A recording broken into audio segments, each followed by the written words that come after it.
안녕하십니까, 우짜입니다. 2016년 7월 4일 아침까지 확인한 세상 돌아간 얘기입니다. 그럼 뉴스 보시죠.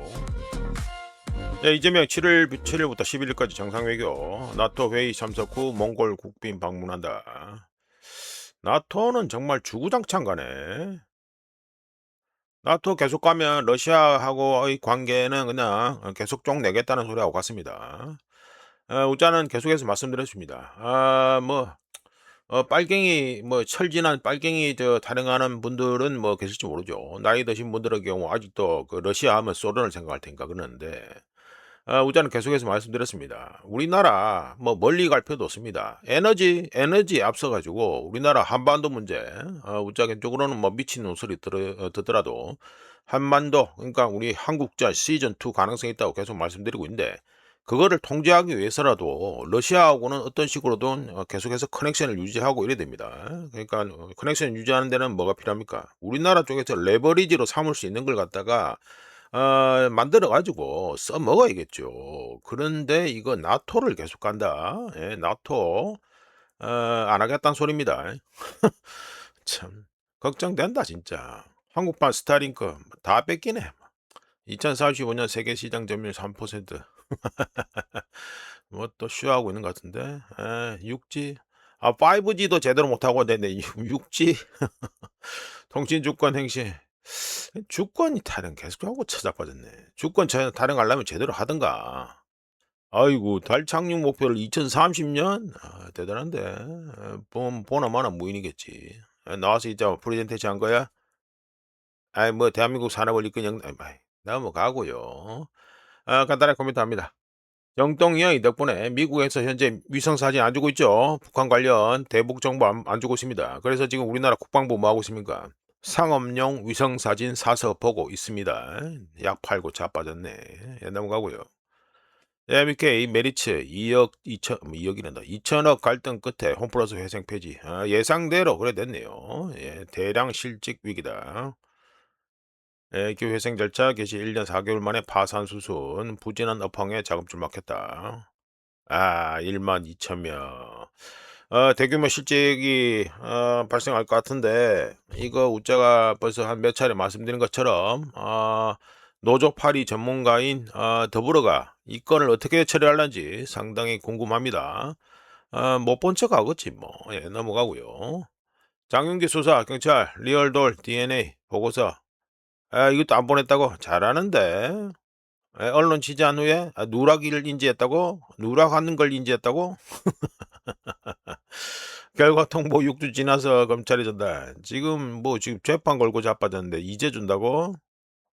아버지 장윤기 원룸 비번 알려주고도 통화도 연결 경찰 통상 절차 잘한다 진짜. 에?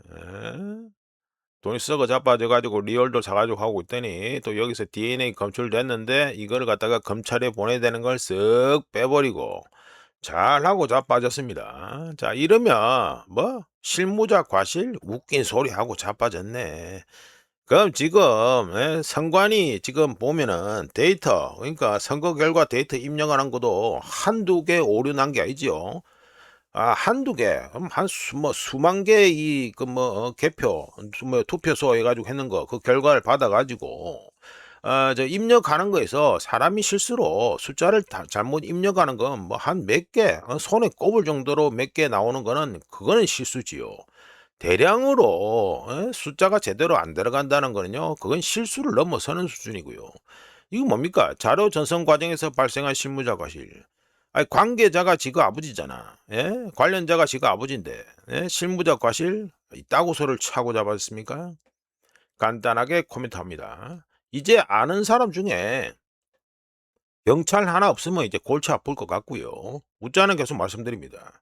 어차피 국가를 말아먹고 있는 거, 예? 이제는 국가라 소유도 안 하고 나라라 합니다만, 말아먹고 있는 거, 그냥 경찰도 해체해라. 예, 넘어갑니다. 네, 금덩이 보시죠. 금덩이 해가지고 보시면 어제 해가지고 24시간 동안 해가지고 2.27% 상승해서 1온스에 4,122.76달러가 됐습니다. 예, 어느덧 22평선을 바라보는 지경이 됐다. 이래야 되겠네요. 자, 넘어가세요. 네, 은덩이는 3.13% 상승해서 야, $60 넘기고 다시 60.93 이런스에 60.93달러가 되고 있습니다. 분위기는 이제 좋아 보이죠? 예, 분위기는 좋아 보이니까 우짜가 어제 해가지고 예약해 드린 금과 은 바닥 예상을 갖다가 허접한 실력이지만 해가지고 말씀을 드리겠습니다. 요거는 금덩이 월간 차트입니다. 그러니까 월봉 차트인데 금값이 10개월 이동 평균선 10개월 이동 평균선이 요겁니다. 요거. 요거 10개월 이동 평균선 아래로 내려갔다는 것은 이 지속 가능하지 않은 이게 뭐 너무 많이 올라갔으니까 지속 가능하지 않은 이것도 뭐 어제 보면 버블 차트라 할 수 있죠. 뭐 실제로 지금 뭐 떨어지고 있으니까 요거 뭐 비트코인 그다음에는 금은 그다음에는 우리가 보기엔 코스피가 이 꼴이 날 것 같은데 하여간에 이거 10개월 이동 평균선 아래로 내려갔다는 것은 지속 가능하지 않은 상승세 이후에 조정이 들어왔다는 걸 뜻하고요. 최악의 시나리오에서는요. 이런세 $3,500 우리가 여러 가지 포인트를 찍었죠. 최악의 시나리오에서는 이런세 $3,500까지도 내려갈 수 있다고 우짜 격적으로 봅니다. 지금 업계에서는 얼마를 보고 있다? $3,600를 보고 있습니다. 최악의 시나리오. 근데 우짜는 더 좀 박하게 계산해서 $3,500까지 좀 봅니다. 그런 가운데 2026년 올해 9월까지 20개월 이평선 요거죠. 20개월 이동 평균선 요겁니다. 20개월 이동 평균선 이 근처에서 오르락 내리락 할 것 같다. 이러면서 지지선을 형성할 것 같다라고 우짜경적으로 봅니다. 물론 최악의 경우에는 $3,500까지 본다고 말씀드렸고요. 올해 2016년 안에 올타임 하이가 뭡니까? 요거죠. 요거. $5,500 넘어간 거. 이거를 갖다가 올해 안에 경신할 가능성은 우짜가 보기에는 매우 낮다. 뭐 거의 가능성이 없다라고 보고요. 지금 올타임 하이를 경신할 수 있는 이 찬스는 마무리 뭐 빨라도 내년 1, 4분기부터 이제 올타임 하이를 갖다가 경신할 것 같다. 경신을 노려볼 것 같다. 이렇게 봅니다. 하여간 지금은 확실하게 말씀드릴 수 있는 거 확실하다는 말도 좀 웃긴다만은 우짜가 보기에 이 바닥은요. 최악의 경우에는 $3,500 그리고 중간감으로 봤을 때는 20개월 이평선 요걸 따라서 왔다리 갔다리 이 라인을 따라서 움직일 것 같다 이 말이 됩니다. 그리고 우짜가 보는 바닥은 2026년 9월입니다. 올해 9월에 바닥이 나올 것 같다 이렇게 봅니다. 좀 더 시간을 기다려 봐야겠지요.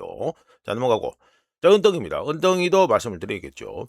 은덩이는 2025년 11월에 돌파한 1온스에 $50 이거죠. 1온스에 시원하게 뚫었죠 이거. 예.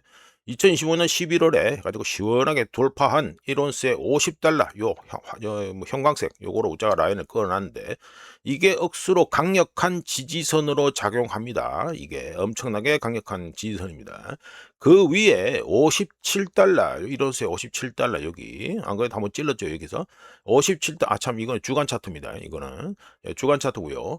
$57 이 지지선이 붕괴되지 않을 것으로 우짜겐쪽으로 봅니다. 이거를 요거 자체가 $57가 붕괴가 되지는 않을 거라고 일단 보는데 보험은 드러나야 되니까 혹시라도 재수 없으면 올해 3, 4분기 우짜가 좀 전에도 금덩이도 말씀드렸죠. 9월쯤에 바닥을 갖다가 찍을 것 같다라고 말씀드렸는데 재수 없으면 2026년 3, 4분기 9월이 들어가 있는 3, 4분기에 $50 이거 억수로 강력한 지지선을 갖다가 테스트할 수도 있다라고 봅니다. 2026년 올해 8월 말부터 9월 초쯤에 우짜가 보기에는 은덩이는 바닥을 테스트할 것 같고요. 이번 하락 장세에서 바닥을 테스트할 것 같다 이렇게 말씀드리고 바닥 테스트한 후에 다시 상승할 것으로 예상되며 2020년 1월에 찍은 올타임 하이 요거죠. 예, 요거 찍은 후에 대략 은덩이의 경우 6개월에서 길면은 8개월 정도의 휴식기가 필요한 것으로 우짜기적으로 봅니다. 이것도 뭐 어차피 보면 뭐 버블 차트니까. 야, 은덩이의 경우에는 어떤 문제가 있냐면요. 어떤 문제? 애로사항? 뭐 어떤 게 있냐면 사람들이 인내심을 가지고 바닥을 확인하고 다시 상승하는 걸 갖다가 또 이어서 볼 것인가 이런 인내심을 가지고 지켜볼 수 있느냐 아니면 그러지 못하느냐 그게 우짜가 보기에는 핵심이라고 봅니다. 자 넘어가고요. 네, 오늘 서부 텍사스유 올려놓고 해가지고 웃자고 해가지고 유가 차례대로 말씀드리겠습니다. 브렌트유는 0.32% 상승해서 1배럴에 71.80달러가 됐고요. 서부 텍사스유는 0.16% 상승해서 1배럴에 68.69달러가 됐습니다. 예, 웃자가 이거 그거는 채널인데 그거 아직 하단은 하단이 아니구나. 채널이구나. 하단, 상단. 상단은 아직 못 깨고 있습니다. 하여간에 68.69달러가 됐고요. 5만 9월 물은 0.34% 하락해서 1배럴에 63.81달러가 됐습니다. 넘어가고요. 요거는 달랑됐습니다. 달랑됐서는 어제도 0.09% 조금 내렸습니다. 예, 장중에 조금 뭐 많이 찔렀다가 그 다음에 다시 올라가지고 22평선 찌르고 다시 올라갔는데 그래서 100.879가 됐습니다. 여전히 그렇네. 예, 워시가 나름 서포트 반응을 좀 했는데도 불구하고 해가지고 아직도 달러 인덱스가 뭐 생각만큼 그렇게 잘 안 내려오고 있습니다, 지금. 예, 보면 22평선 따라서 쭉 올라가잖아요. 예, 타고 위에서 계속 놀고 있습니다. 하여간에 달러 인덱스는 100.879가 됐고요. 자, 넘어가서.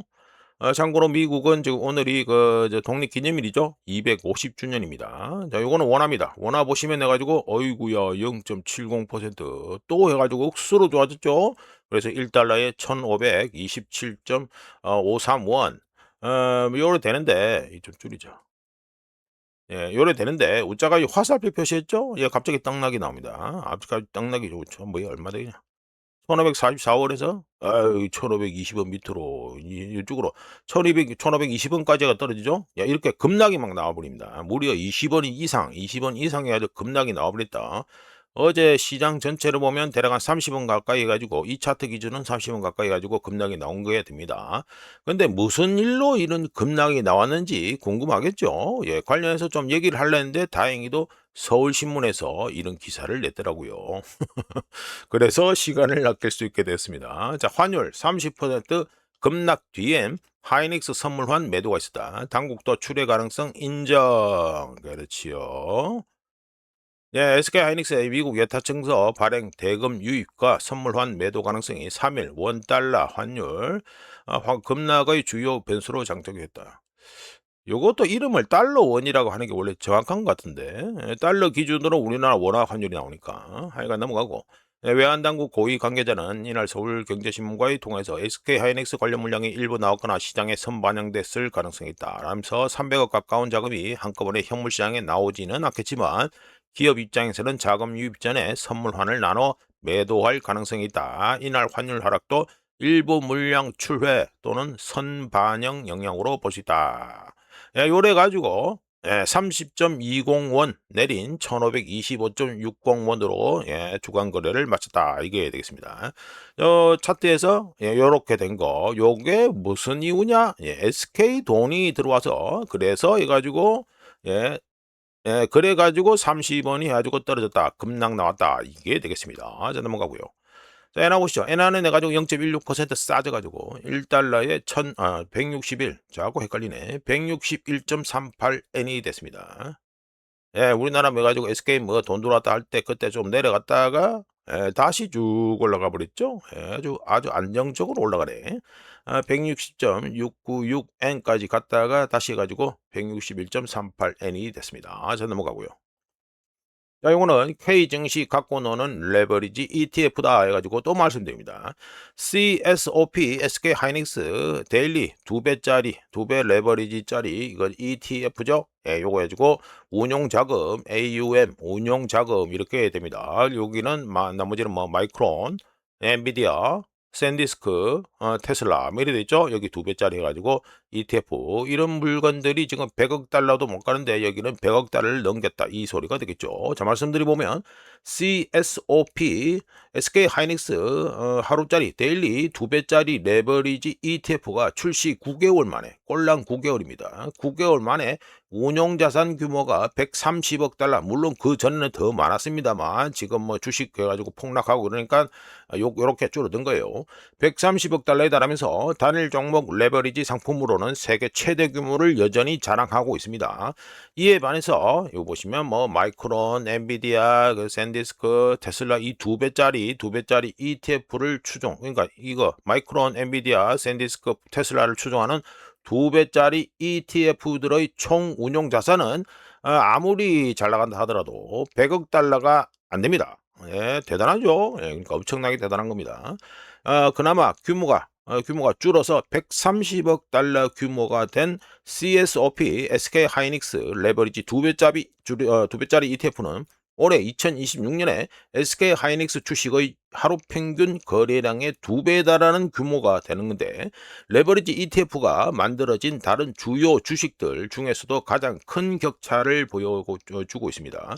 변동성이 큰 주식판 어디입니까? 한국 증시죠. 한국 증시에서는 CSOP SK 하이닉스 레버리지 2배짜리 ETF와 규모가 작은 유사 ETF들이 SK 하이닉스 전체 거래량의 66%를 차지하기도 하는데요. 이 규모는 시가총액 1조 2천억 달러짜리 기업치고는 억수로 놀라운 수치입니다. 거래량 중에서 무려 66%를 차지한다는 거. 즉, SK 하이닉스와 삼성전자가 코스피 지수에서 57%를 차지하고, 그리고 SK 하이닉스 하나만 코스피 지수에서 28%를 차지하는 가운데, CSOP SK 하이닉스 레버리지 2배짜리 이거 ETF 레버리지 2배짜리 ETF 하나의 움직임이 코스피 지수 전체에 큰 영향을 미친다는 소리가 되겠죠. 한편 7월 2일에 CSOP SK 하이닉스 레버리지 2배 ETF는 무려 마이너스 25% 대폭락했는데, 만약 이런 하락세가 지속될 경우에는 어떻게 되겠습니까? 개별 주식, 즉 SK 하이닉스 주식, 그리고 전체 시장 어디? 코스피, 한국 증시, 여기에서 강제 매도 물결이 촉발될 수 있습니다. 하나의 레버리지 ETF가 시장 전체를 움직일 수 있다는 것은 그냥 미쳤다고 봐도 됩니다. 자, 넘어가고요. 이거는 한국 주식 팔아서 일본하고 중국 주식 샀다 해가지고 말씀드립니다. 외국인 기관 투자자들이 2026년 올해 들어서 YTD죠. YTD 됐습니다. YTD인데 한국이 쭉 아이고 어마어마하게 내려가 버리죠. 그 다음에 인도 많이 팔았고, 대만 좀 덜 팔았고, 그거 말고는 사우스 바운드, 이거는 중국으로 들어가는 돈입니다. 그러니까 홍콩을 통해서 들어가는 게 사우스 바운드라고 하고, 그리고 일본은 많이 샀네. 예, 요로 됩니다. 말씀드려보면 외국인 기관 투자자들이 2026년 올해 들어서, 즉 이어 투 데이트 YTD 해가지고 한국 주식을 무려 870억 달러 순매도하고 빠져나가면서 아시아 주요 시장 중 가장 큰 순유출을 기록했고요. 최근 몇 주 동안 순유출 규모는 2배로 증가했습니다. 물론 인도하고 대만에서도 돈을 빼긴 뺐습니다만, 인도는 마이너스 290억 달러, 대만은 마이너스 230억 달러, 우리나라하고 비교하면 잽이 안 되죠. 이 둘이 다 때려쳐도 우리나라 거보다 안 됩니다. 그러니까 우리나라보다 훨씬 더 유출 규모가 작았다 이게 되고요. 뭐 아세안은 뭐 50억 달러 이거는 뭐 패스하고, 이런 가운데 같은 기간, 그러니까 1월부터 지금 현재까지 발표되는 데이터 숫자 해가지고 주까지 해가지고 같은 기간 외국인 투자자들은 일본 주식을 갖다가 690억 달러 어치를 갖다가 매수하고, 그리고 사우스 바운드, 이게 뭐냐 하면 홍콩에 상장된 중국 주식을 말하는 겁니다. 이걸 갖다가 390억 달러를 매수했습니다. 개인 투자자, 특히 한국의 개미들이 한국 반도체 주식에 몰려드는 반면에 외국의 기관 투자자들은 반대로 현재 어떻습니까? 시원하게 털고 있다는 거, 이거는 분명히 알고 계셔야 되겠습니다. 자, 넘어가고요.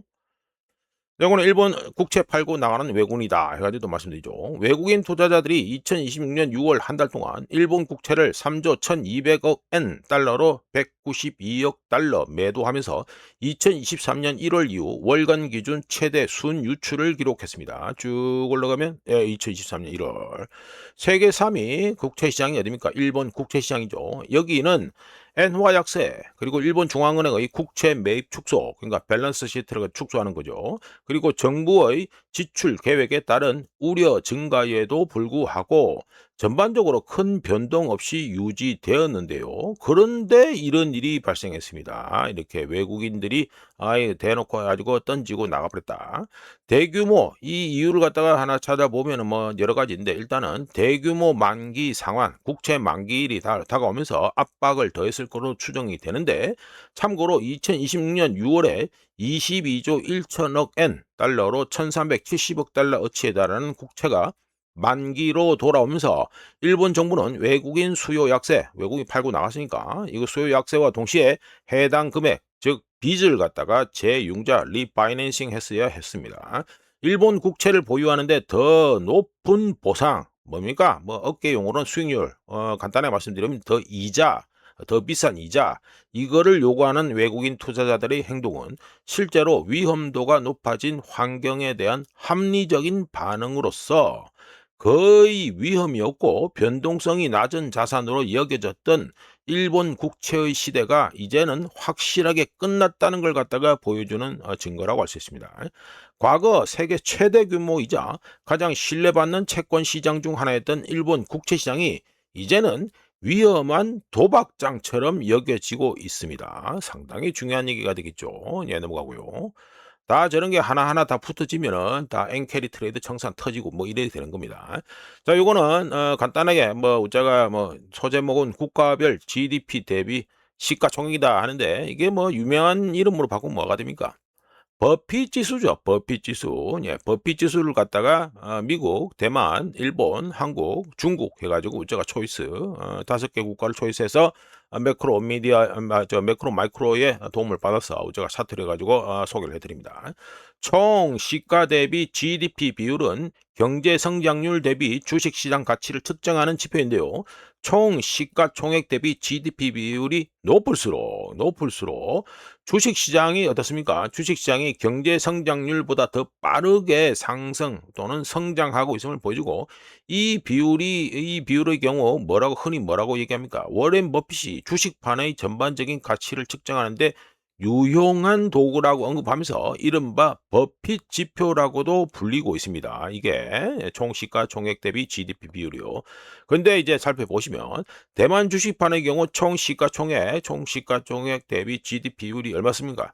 485.31로 올타임 하이를 찍었지요? 예, 2026년 6월에 찍었습니다. 무려 485.31%입니다. 어마어마합니다, 이거.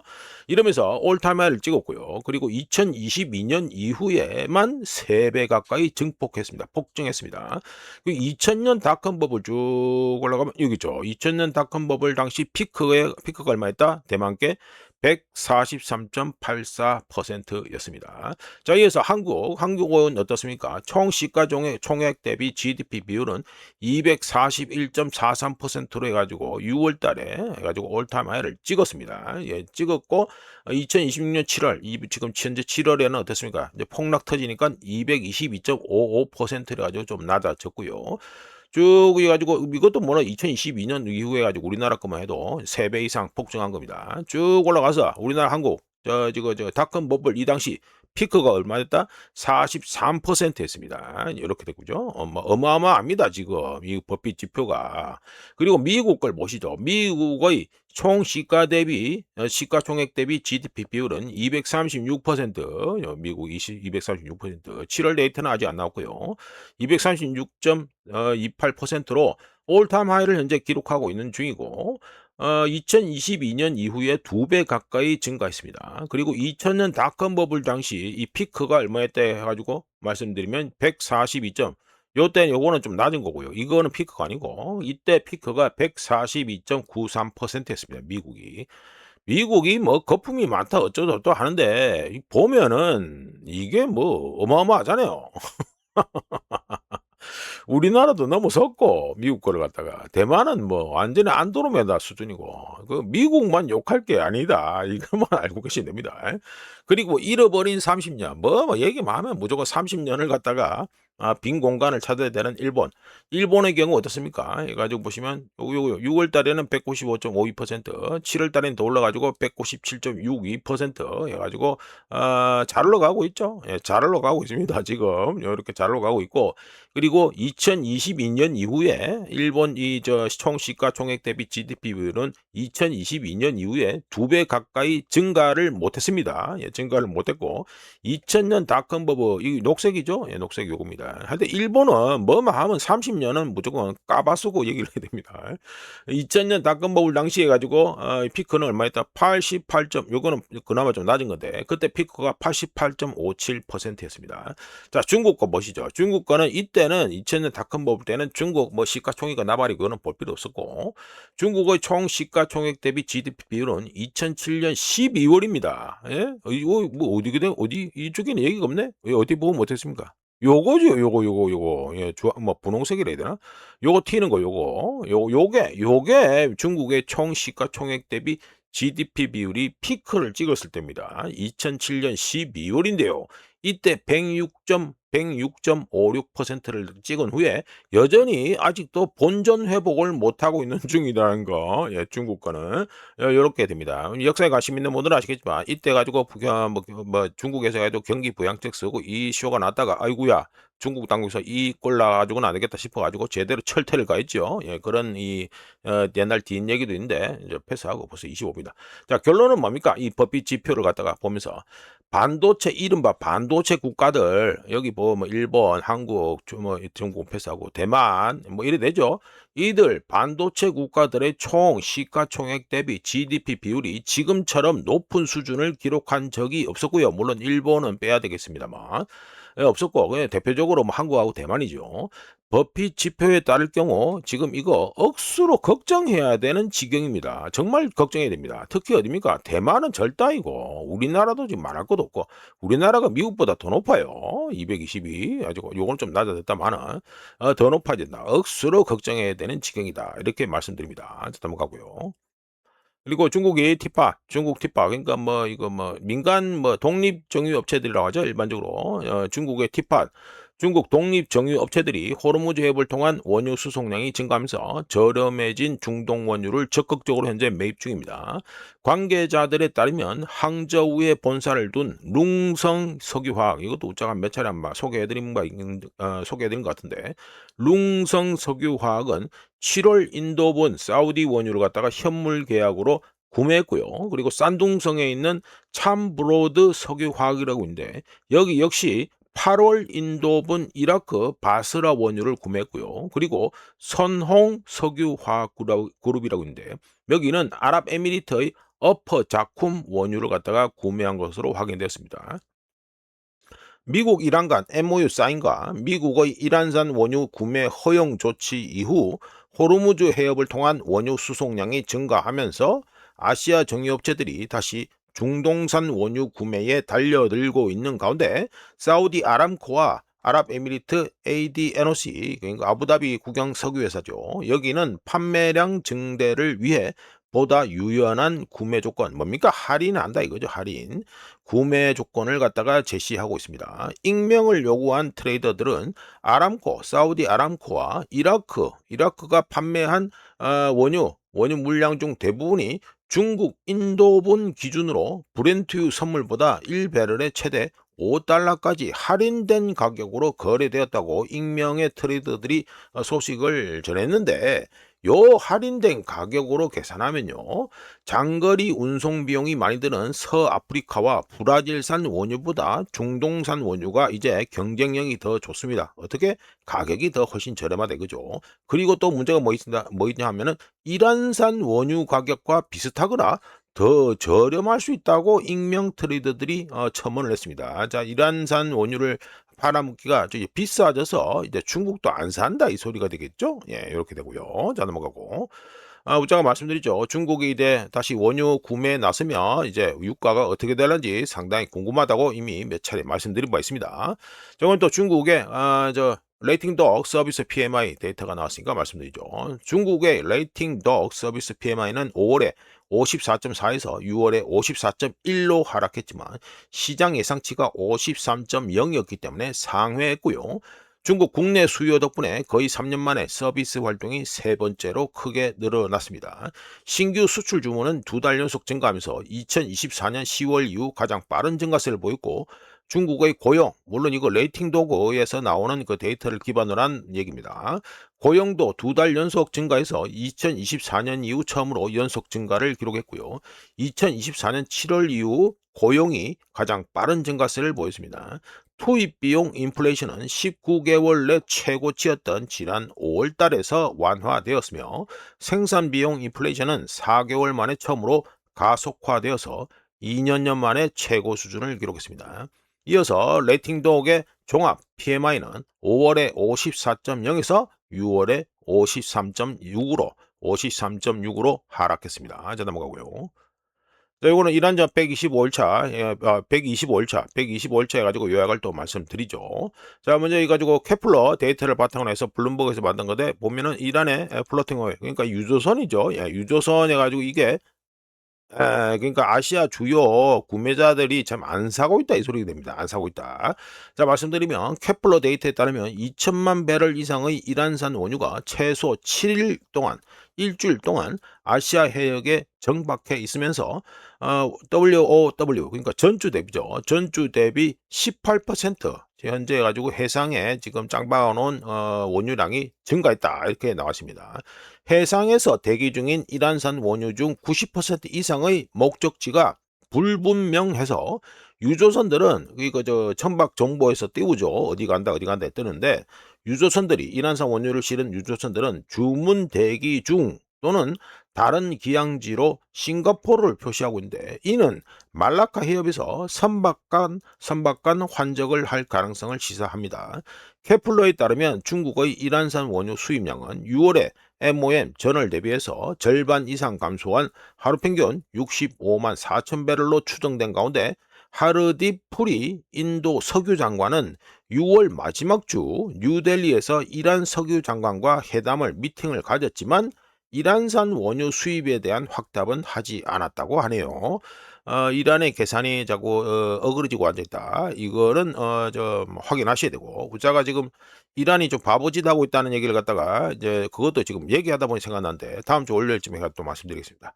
다음 넘겨가지고 사우디의 원유 및 석유 제품 수출량이 언론에서 얼마나 떠들었냐면 하루 평균 630만 배럴까지 늘었다라고 발표를 했는데 실제로는 하루 평균 580만 배럴인 것으로 확인됐습니다.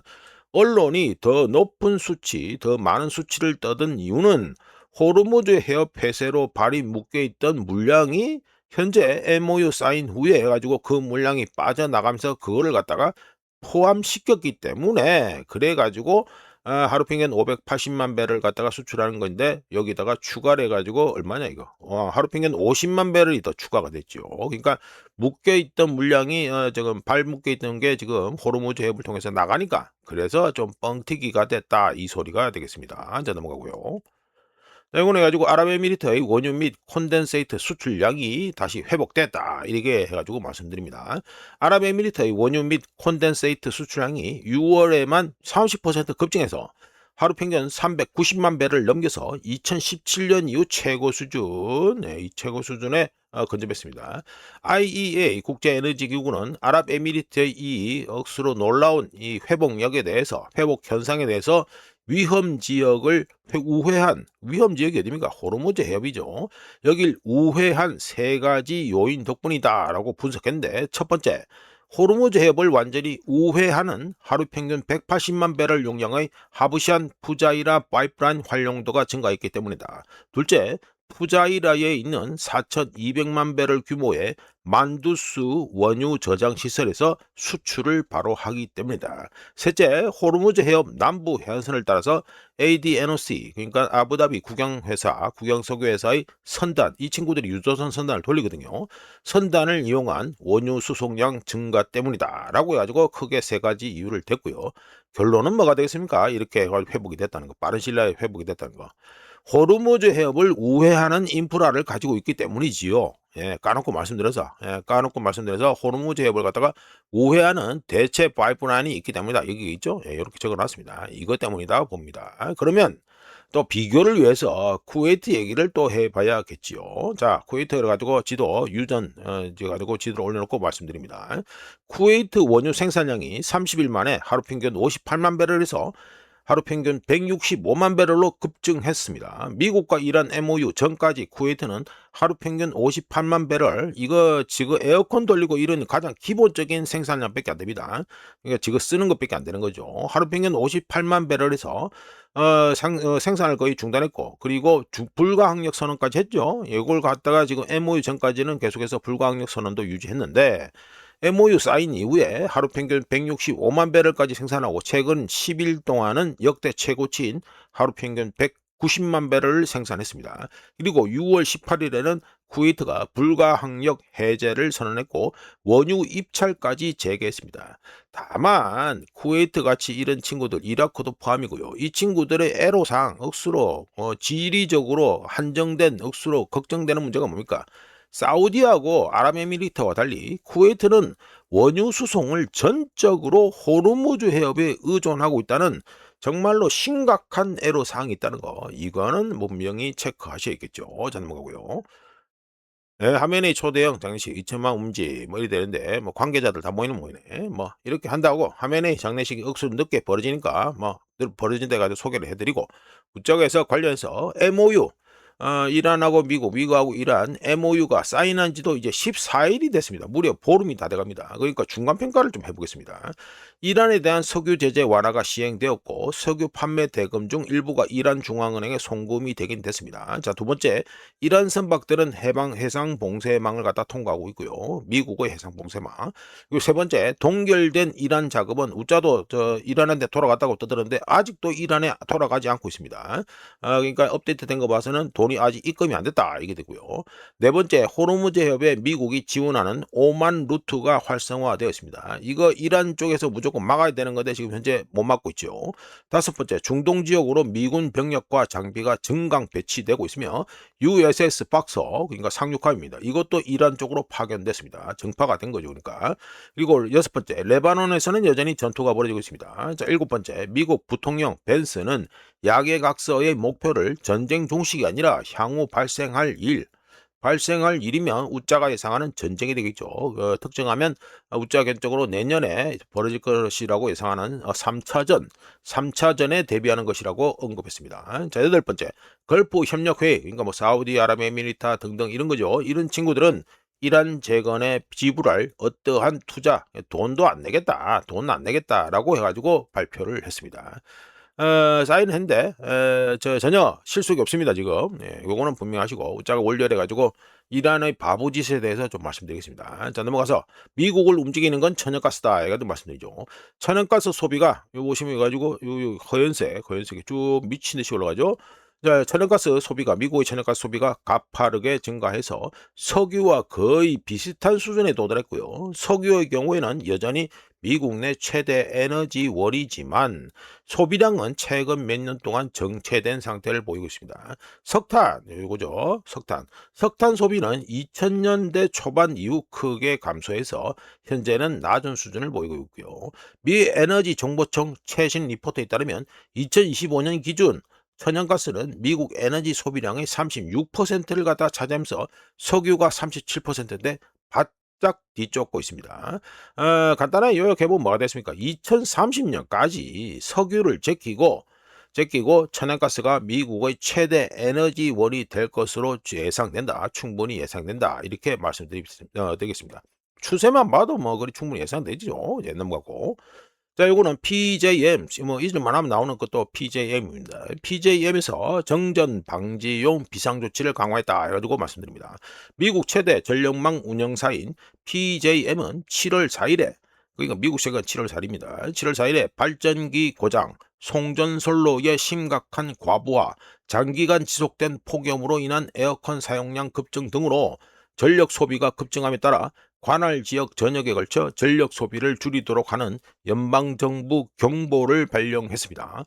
참고로 BJM 문자가 몇 차례 말씀드렸습니다만, BJM의 경우 비상시 전력 소비를 줄이기로 계약한 고객에 대한 전력 공급을 줄이도록 소속 전력 회사들에게 지시했다고 발표했는데, PJM은 지도에 보시다시피 미국 중부, 대서양 연안, 그리고 남부 및 워싱턴 DC, 미국의 수도죠. 이 지역에 있는 6,700만 명에게 전력을 공급합니다.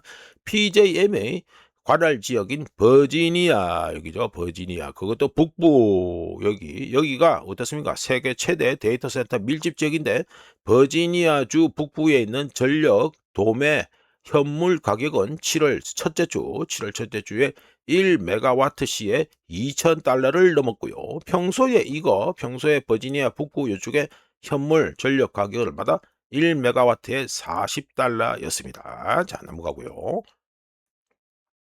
자, 이거는 우리나라 헌법 해가지고 전문 올려놓고 제가 해가지고 미국 독립 250주년이니까 간단하게 좀 얘기를 하겠습니다. 그에 앞서가지고 미국 자동차협회는 6월 27일 토요일부터 7월 5일 일요일까지 독립기념일 연휴 동안 최소 50마일, 우리나라 거리로 하면 80km 이상 떨어진 곳으로 여행하는 미국인이 7,220만 명에 달할 것으로 예상했는데 이거 작년에 기록 세운 7,180만 명을 넘어서는 것입니다. 자, 이러면 어떻게 됩니까? 휘발유하고 항공유 재고가 또 궁금해진다, 이렇게 볼 수 있겠죠.